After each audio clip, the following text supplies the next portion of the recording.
আসসালামু আলাইকুম, কেমন আছেন সবাই? আশা করি ভালো আছেন। আমিও আলহামদুলিল্লাহ ভালো আছি। কয়েকদিন আগে আমি মিষ্টির পিক আপলোড দিছিলাম। অনেকেই জানতে চেয়েছেন মিষ্টি আলু দিয়ে কীভাবে মিষ্টি বানাইছি। তো তাদের জন্য রেসিপিটা শেয়ার করলাম।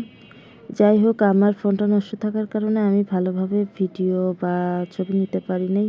যেইভাবে নিছি সেগুলোই আপনাদের সাথে শেয়ার করতেছি।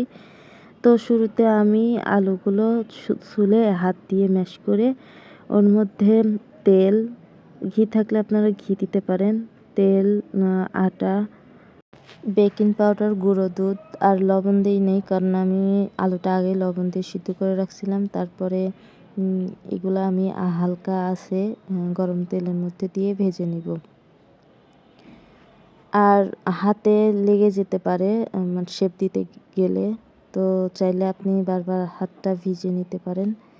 তারপর সবগুলো ভেজে নিয়ে আমি একটা শিরা তৈরি করব। এর মধ্যে লেবু দিছি আমি আর কি, আপনারা যদি লেবু পছন্দ না করেন দিবেন না। তারপরে কিছুক্ষণ রাখলে এটা ভিজে যাবে, যেহেতু গরম গরম ছিল। এভাবে আমার মেজো বোন দেশে থাকলে আমাদের বানিয়ে খাওয়াইতো, তো অনেক ভালো লাগতো।